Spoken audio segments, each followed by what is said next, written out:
teams of volunteers go into the shelter in the evenings and use clicker training to teach the dog some basic behaviors. A new volunteer comes through our program, starts on Wednesday night, and we work on the basics. When they know the ropes, they go off to whatever night they've signed up for. And we talked about what skills does a volunteer need to be good at clicker training. And we literally walk through it. Okay, so we walk into the room, and we're standing there with the dog, and what do? And we broke that down into how do you deliver treats? How do you, what's your timing of the clicker? What's your timing of where to put the treat? How to deliver the treat? All that kind of stuff. We had it all spelled out. And then we just took our show on the road. We broke the skills down. We identified the tag points. We practiced without the dogs. That's the thing. When you're teaching people to train dogs, you have two learners. You have a dog, and you have a person. And so we did two things. We practiced a whole lot without the dogs. When the person got really good at the skills, then we added the dog in.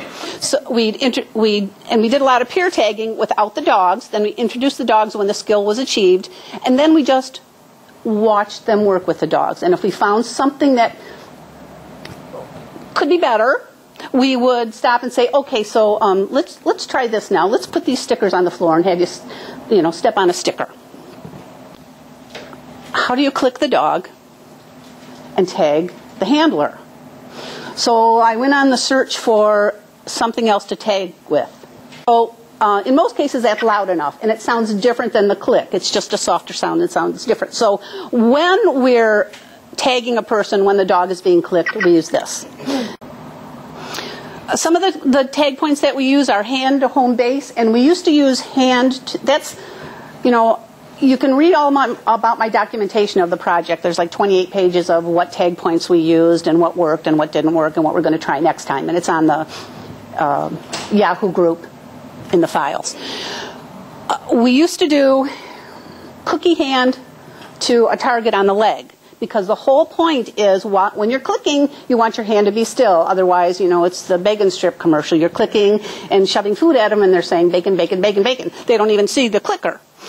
So now we've decided that, people are funny. Some people don't want their hand at their leg. Some people don't want their hand at their tummy. Some people don't want their hand behind their back. So we've started to ask people, where does your hand feel most comfortable? And that's home base, and we put a piece of tape on it. I love targets. We put a piece of tape on it, and then we tell them hand to home base. So another thing that we practice is click for loose leash and click for attention. And we start that, when we do click for attention, we don't even have a dog at the time. The learner's there, the tag person is there, and we say, okay, click when the dog looks at you. Click, click, click. We set them up for success. We can't count on when the dog is going to look at them, but we always know when the stuffed guy is going to look at them. And then another tag point is treat to foot. We found that when you're telling a person to take one step, the dog looks at you, click, and toss a treat.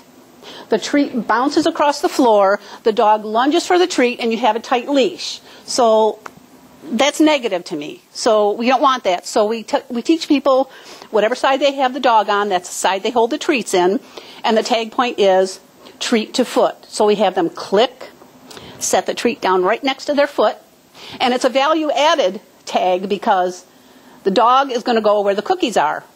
So if you put the cookie next to your foot, that's where the dog's head is going to be. They don't have to think about where the dog is. All they do is click, put the cookie down, and the dog is naturally going to go to that spot. So that's why we do that. A lot of our tag points are designed to prevent yucky things from happening as much as they are to create the behavior we want. So you can go on. My friend Terry hates to have her picture taken, but I wanted to really give her credit because I absolutely could not have done this without her. And when you go back and do whatever you do, get yourself somebody that believes in it or believes in you. That is key, to have somebody that says, yeah, let's try it again. And we made mistakes. We made a lot of mistakes. And Terry and I would say, oops, that's not working. Let's try something else.